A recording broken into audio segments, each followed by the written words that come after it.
Hello साथियों, आपका स्वागत है इस लॉ स्प्रेड के यूट्यूब चैनल पर और इस सोशल मीडिया के सारे प्लेटफॉर्म पर आपका लॉ स्प्रेड स्वागत करती है। ठीक है, अब लॉ स्प्रेड पर आपको पता है कि हम आगे आपके लिए बहुत बड़ी खुशखबरी साझा करने वाले हैं आज। ठीक है, और ये खुशखबरी है लॉ सेमेस्टर, जितने भी LLB BLLB, कहने का मतलब है लॉ के जितने भी सेमेस्टर हैं। फिलहाल आपको पता है कि इवन सेमेस्टर के एग्ज़ाम होने हैं। सेकंड सेमेस्टर, फोर्थ सेमेस्टर और सिक्स सेमेस्टर के एग्ज़ाम होंगे आगे, तो उनके लिए इस लॉ स्प्रेड चैनल पर क्लासेस स्टार्ट होने वाली हैं। और कोशिश ये है कि लॉ स्प्रेड संस्था की कि अब इस पर रेगुलर क्लासेस आपके सेमेस्टर को ध्यान में रखते हुए, आपके एग्ज़ाम को ध्यान में रखते हुए लगातार काम किया जाएगा आपके लिए। ठीक है, और आपको बने रहना है इस यूट्यूब चैनल पर।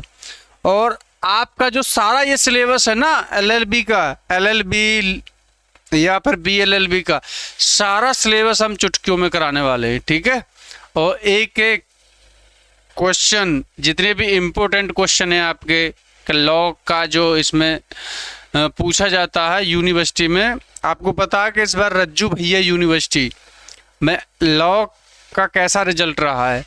कम से कम 85 बच्चे इसमें फेल हैं इस बार। ठीक है, बहुत बच्चों की बैक लगी है। उसी को ध्यान में रखते हुए कि आप लोगों के लिए ये लॉ स्प्रेड बहुत शानदार काम करने जा रहा है और इसके लिए आपको इससे जुड़ना जरूरी है। ठीक है, अगर आप लॉ कर रहे हो, किसी भी क्षेत्र से कहीं से भी जुड़े हो, तो लॉ के इस प्लेटफॉर्म पर आपको इस लॉ स्प्रेड जैसा कोई भी, कहने का मतलब है मेरा कि आपको ऐसा कंटेंट नहीं मिलने वाला। ठीक है, और ये आज हम स्टार्ट करने वाले हैं आपको LLB second semester. LLB second semester का जो एग्ज़ाम होने हैं आगे आप लोगों का, तो उससे संबंधित आज सिलेबस डिस्कस करेंगे और आपको आंसर कैसे फ्रेम करना ये ज़रूरी है। क्योंकि इस बार जो रिजल्ट रहा है ना, इस बार आप लोगों की बहुत सारी गलतियां रही हैं उसमें कि आंसर कैसे लिखना होता है। मैं आपको खुद बताने वाला हूं कि आप आंसर कैसे फ्रेम कर पाएंगे। सारी कहानी आंसर को आप जो भी आपको याद है ना, उसको कैसे प्रेजेंट करना है, जिससे कि जो आपका जो एग्जामिनर है अच्छे से उन चीज़ों को देख सके। ठीक है, कैसे हेडिंग बनानी है, इंट्रो कैसे देना है, परिचय जिसे कहते हैं, या फिर आपको प्रस्तावना लिखनी है, उसमें कंक्लूजन, निष्कर्ष लिखना है या नहीं लिखना। तो इस बार जो इस के मैटर में हम जो आपके बताने वाले हैं कि लॉ सेमेस्टर एग्ज़ाम को आपको कैसे डील करना है। ठीक है, कैसे डील करना, सबसे इम्पोर्टेंट बात यह है। तो किसी भी एग्ज़ाम को देखो, डील करने से पहले सबसे पहले आपको सिलेबस देखना ज़रूरी है। ठीक है, सिलेबस देखना ज़रूरी है, और बिना सिलेबस के पढ़े आप लोग, पता है कितना भी पढ़ लो कुछ भी होने वाला नहीं है। अगर आप सिलेबस देख के जाओगे और सिलेबस के अकॉर्डिंग पढ़ेंगे तो आपको बहुत कम मेहनत करने की ज़रूरत है। ठीक है, ज़्यादा मेहनत करने की ज़रूरत है नहीं। केवल अगर सिलेबस को एक बार देख लिए तो सिलेबस में क्या क्या, सिलेबस में कितने सब्जेक्ट हैं, ये सारी चीज़ें, कौन सी यूनिट में क्या आता है, और इसमें से एग्जामिनर कैसे क्वेश्चन बना सकता है, कैसे पूछ सकता है, ये सारी चीज़ें आपको देखनी जरूरी है। तो आज हम LLB सेकंड सेमेस्टर के जो कॉन्स्टिट्यूशन है, जो आपकी संवैधानिक विधि है, कॉन्स्टिट्यूशन के संबंध में बात करने वाले हैं। और उससे इम्पोर्टेंट इसका जो सिलेबस है, जहाँ से एग्जामिनर क्वेश्चन बनाता है, एग्जामिनर कैसे क्वेश्चन बनाता है, ये सारी चीज़ें हम आपको आज बताने वाले हैं। ठीक है, तो ये क्लास आपके लिए बहुत इम्पोर्टेंट है LLB सेकंड सेमेस्टर के लिए। ठीक है, तो सबसे पहले मैं आपको सिलेबस की एक जानकारी दे देता हूँ। देखो, इसमें क्या है, आपको ये देखना ज़रूरी है कि पहले तो आपका लॉ सेकंड सेमेस्टर के लिए क्लास है ये, फिर इसके बाद हम LLB सिक्स सेमेस्टर के लिए भी क्लास लेके आने वाले हैं। ठीक है, और अब हम स्टार्ट करते हैं अपनी क्लास। इसमें देखो, कॉन्स्टिट्यूशन लॉ, संवैधानिक विधि, सेमेस्टर सेकंड एलएलबी के लिए, ठीक है। इसमें पहली यूनिट में आपका क्या दे रखा है, पहली यूनिट में आपका फंडामेंटल मौलिक अधिकार, फंडामेंटल मौलिक अधिकारों के बारे में दे रखा है, ठीक है। फंडामेंटल मौलिक अधिकारों के बारे में दे रखा है, ठीक है। ये आप लोगों को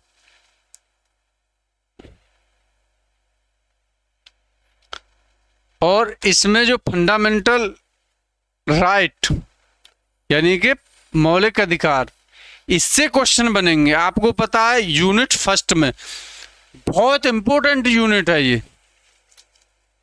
बहुत इंपॉर्टेंट है और इससे क्वेश्चन आने वाले। अगर आपकी ये यूनिट कंप्लीट है ना, तो कम से कम आप लॉन्ग क्वेश्चन और शॉर्ट आंसर इससे बहुत इजीली कर पाओगे, ठीक है। तो फंडामेंटल राइट से कैसे क्वेश्चन बना सकता है एग्जामिनर, सबसे पहले हमको ये समझना। तो देखो, फंडामेंटल राइट आपको पता है कि भारतीय संविधान के भाग 3 में दे रखे हैं, भारतीय संविधान के भाग 3 में दे रखा है, भाग 3 में, ठीक है। और इससे क्वेश्चन कैसे बनेंगे, क्वेश्चन ऐसे बनेंगे कि पहले तो आपको पूछ सकता है कि मौलिक अधिकार होते क्या हैं, क्या मौलिक अधिकारों में संसद संशोधन कर सकती है, और क्या ये जो आपके मौलिक अधिकार हैं, इन मौलिक अधिकारों को संसद कम कर सकती है या नहीं कर सकती, ठीक है। तो अगर कर सकती है तो उसके संबंध में क्या प्रावधान है। तो संसद और मौलिक अधिकारों के ये जो बीच की लड़ाई है, संसद और मौलिक अधिकारों में आपस में लड़ाई, ये जो आपको मैं बताऊंगा शंकरी प्रसाद के केस से लेकर मिनर्वा मिल्स तक की कहानी मैं आपको बताऊंगा, ठीक है। ये जो लड़ाई आपकी स्टार्ट होती है शंकरी प्रसाद से, ठीक है, और शंकरी प्रसाद से मिनर्वा मिल्स तक चलती है, ठीक है। इसमें इंदिरा गांधी ने के समय की बात है जब कॉन्स्टिट्यूशन के साथ धुआंधार इसमें अमेंडमेंट किए और आपके मौलिक अधिकारों को कम करने की कोशिश की गई। तो पहले हम समझते हैं, देखो मौलिक अधिकार होते क्या हैं। मौलिक अधिकार ऐसे अधिकार जो आपको संविधान द्वारा दिए जाते हैं और संविधान द्वारा ही प्रवर्तित किए जाते हैं, यानी कि प्रवर्तन का मतलब क्या होता है, लागू करना, जिनको संविधान में ये बताया गया कि इनको लागू कैसे करना है, ठीक है। तो मौलिक अधिकार रोज एक क्वेश्चन बनेगा, ठीक है। बहुत इंपॉर्टेंट यूनिट है, जरूर इसमें ध्यान देना है आपको, ठीक है। इसके बाद हम राज्य के नीति निर्देशक तत्व के बारे में दूसरी यूनिट बात करती है आपकी directive principle of state policy, DPSP जिन्हें बोलते हैं। राज्य के नीति निर्देशक तत्व होते क्या हैं ये राज्य के नीति निर्देशक तत्व, यानी कि देखो नाम से हमको पता चल रहा है directive principle of state policy, राज्य के नीति निर्देशक तत्व, यानी कि राज्य जो कानून बनाएगा, जो नीति बनाएगी, वो इन राज्य के नीति निर्देशक तत्वों को ध्यान में रखते हुए बनाएगी, ठीक है। राज्य कोई भी कानून बनाता है तो इनको ध्यान में रखते हुए बनाएगा। और राज्य के नीति निर्देशक तत्वों के संबंध में भाग 4 में भारतीय संविधान में प्रावधान किए गए हैं। इनसे कैसे क्वेश्चन बनेंगे ये हम आगे डिस्कस करेंगे, ठीक है। और पूरा सिलेबस कवर कराएंगे आपका, ठीक है। कैसे कैसे एग्जामिनर क्वेश्चन आपसे पूछ सकता है, और इसके संबंध में आप इस लॉ स्पीड चैनल पर ये क्लास स्टार्ट है, आपको पूरा कंटेंट प्रोवाइड किया जाएगा और इसके लिए ये नोट्स तैयार हैं आपके लिए, और नोट्स भी आप प्राप्त कर सकते हो, ठीक है।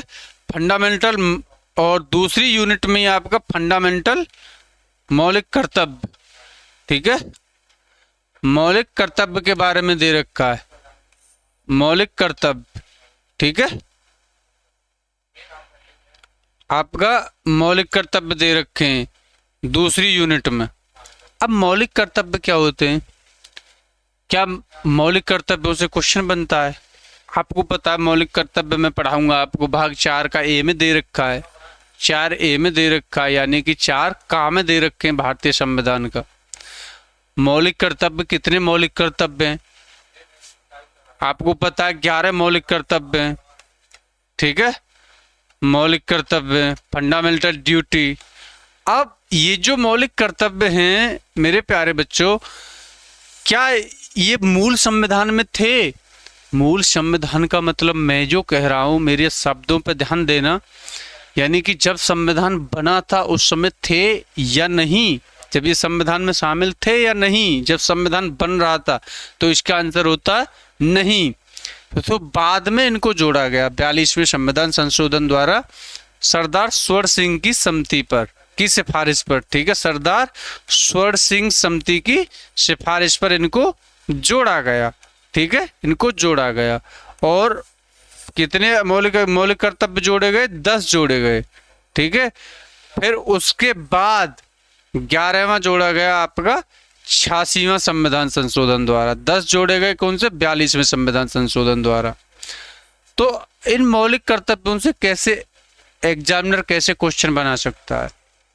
क्या मौलिक अधिकार, क्या मौलिक कर्तव्यों का वायलेशन करने पर संविधान में दंड दिया गया है? क्या संविधान द्वारा किसी व्यक्ति को दंडित किया जा सकता है? तो ऐसे क्वेश्चन बन सकते हैं, ठीक है। तो मौलिक कर्तव्य भी आपका पढ़ना मस्ट है, पढ़ना जरूरी है, ठीक है। इसके बाद तीसरी यूनिट इंपॉर्टेंट है आपकी, special provision relating of certain classes, यानी अलग अलग जो वर्ग हैं, कुछ वर्ग हैं जो उनसे संबंधित विशेष प्रावधान दे रखे हैं। सर्टेन क्लासेस, जब विशेष वर्ग जो दे रखे हैं, जैसे SC, ST, OBC, ये जो आयोग बने हुए, SC के लिए अलग आयोग है, ST के लिए अलग आयोग है, इनकी बारे में आप इस यूनिट में पढ़ने वाले हो। और यूनिट तीसरी में जो यूनिट 3 है इसमें बात कर रखी है संघ एवं राज्य सेवाएं।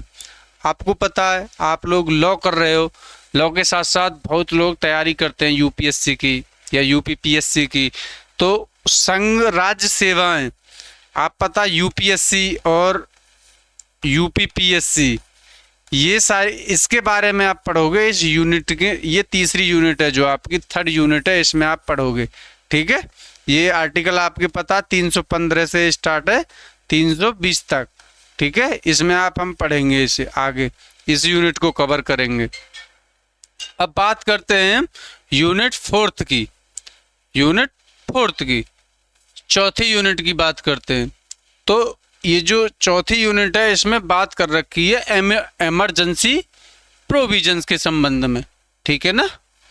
तो इमरजेंसी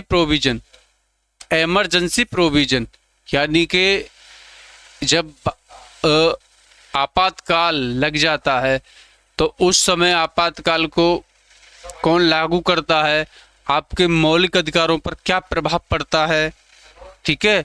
मौलिक अधिकार उस समय छीने जा सकते हैं या नहीं छीने जा सकते, तो इस यूनिट में हम इस चीज़ के बारे में पढ़ेंगे, ठीक है, इमरजेंसी के बारे में, ठीक है ना।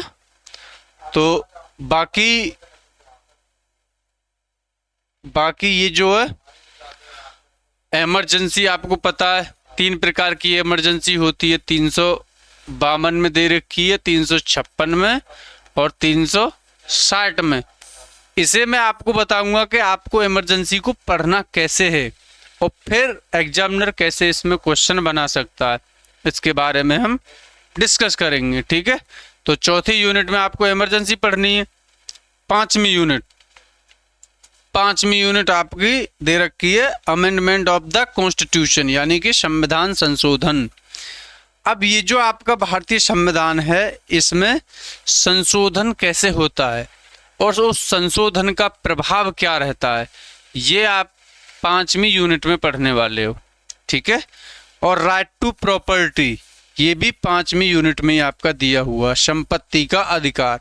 आपको पता है कि संपत्ति का अधिकार यानी कि पहले आपका ये जो संपत्ति का अधिकार था ये आपका मौलिक अधिकार था, ठीक है, लेकिन अब इसे लीगल राइट बना दिया यानी कि विधिक अधिकार बना दिया।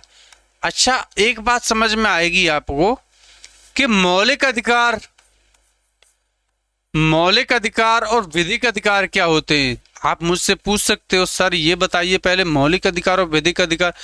मौलिक अधिकार जो है ना, मौलिक अधिकारों का वायलेशन होते ही यानी अगर मौलिक अधिकारों का उल्लंघन होता है, इनका हनन होता है, तो आप डायरेक्ट सुप्रीम कोर्ट जा सकते हो, डायरेक्ट हाई कोर्ट जा सकते हो।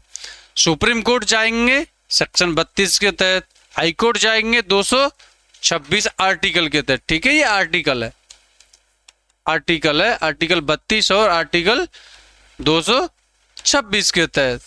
तो मेरे प्यारे साथियों, जब इसको विधिक अधिकार बना दिया तो आप डायरेक्ट संपत्ति अगर किसी की छीनी जाती है तो आप डायरेक्ट सुप्रीम कोर्ट नहीं जा सकते, क्योंकि ये जो 44वें संविधान संशोधन द्वारा इसको विधिक अधिकार बनाया गया।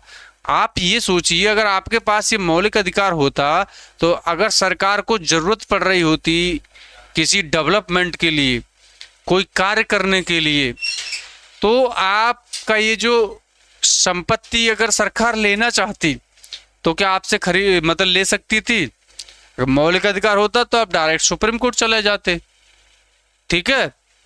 तो सरकार ने को ये पेच लगा, ठीक है, कि पहले इसको विधिक अधिकार में चेंज किया जाए, ठीक है ना। तो सरकार ने इसको फिर विधिक अधिकार बनाया, ठीक है, 44वें संविधान संशोधन द्वारा। और अब इसे आप विधिक अधिकार में डायरेक्ट सुप्रीम कोर्ट में नहीं जा सकते, ठीक है। लेकिन 226 में हाई कोर्ट लीगल राइट प्रदान करता है। लीगल राइट हाई कोर्ट में आप लीगल राइट के थ्रू भी जा सकते हो, ठीक है।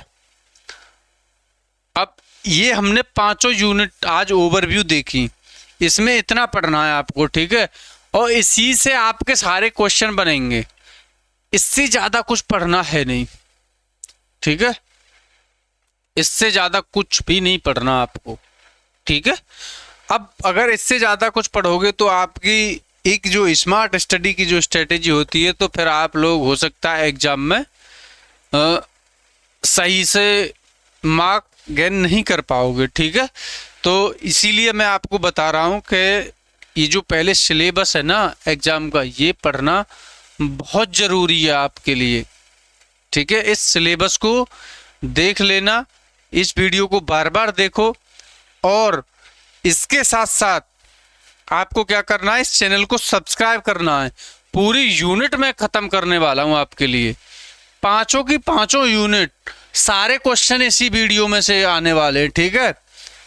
मतलब कहने का मतलब है सारे जो ये आपकी 5 यूनिट हैं, मौलिक अधिकार, DPSP directive principle of state policy, और आपका फंडामेंटल ड्यूटी, इसके बाद हमने लोक सेवा आयोग और राज्य सेवा आयोग यानी कि ये जो कमीशंस हैं, इमरजेंसी आपकी दे रखी है, यानी आपातकाल कैसे लगता है, कौन लागू करता है, कौन कौन सी परिस्थितियों में लग सकता है, मौलिक अधिकारों पर क्या प्रभाव पड़ता है, ये सारी चीज़ें हम इमरजेंसी में पढ़ने वाले हैं।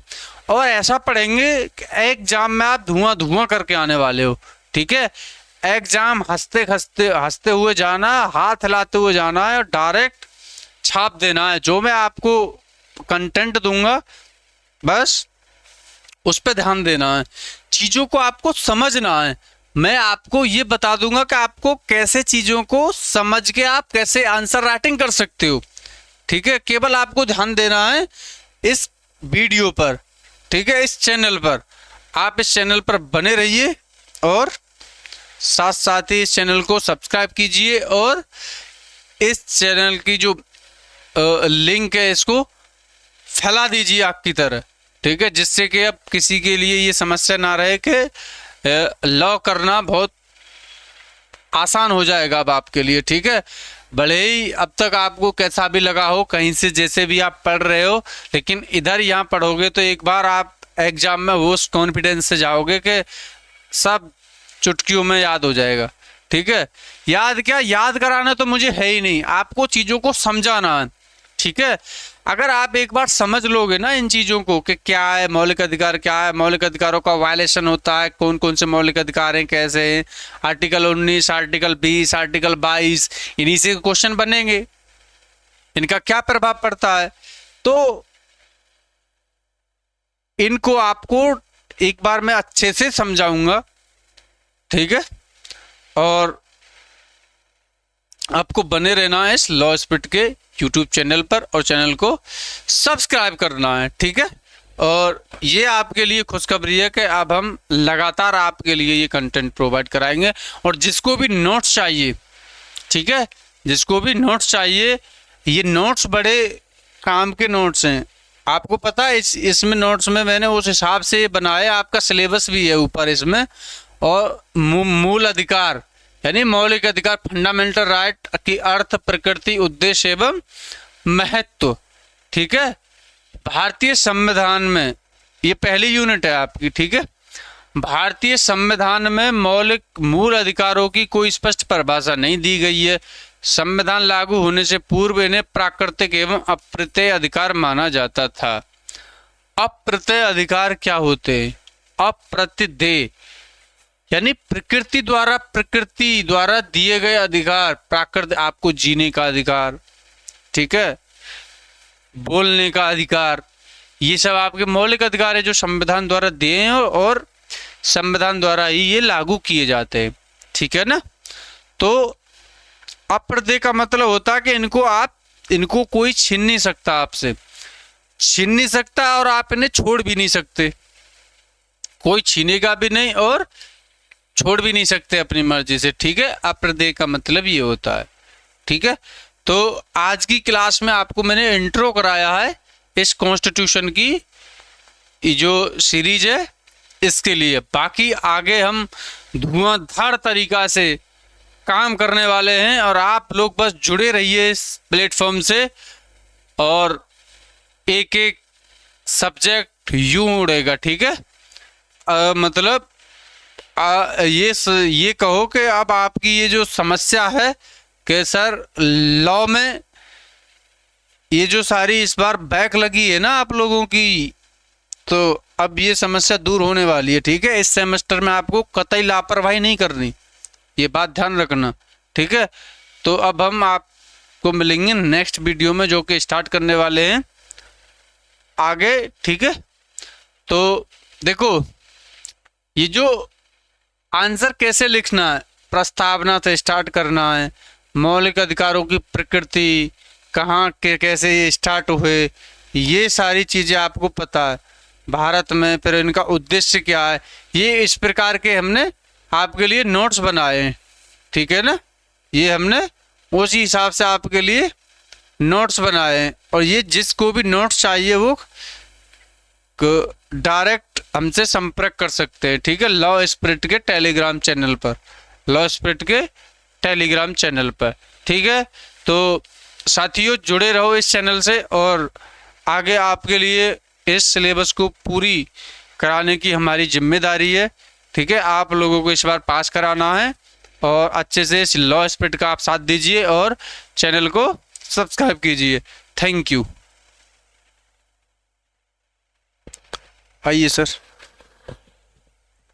और अब आपके सामने हमारे सर पुरेंदु सर आने वाले हैं जो कि BLLB के लिए फिलॉसफी की क्लास स्टार्ट करेंगे। ठीक है सर, आइए, आपका स्वागत है। उधर से वो स्टॉप कर दीजिए।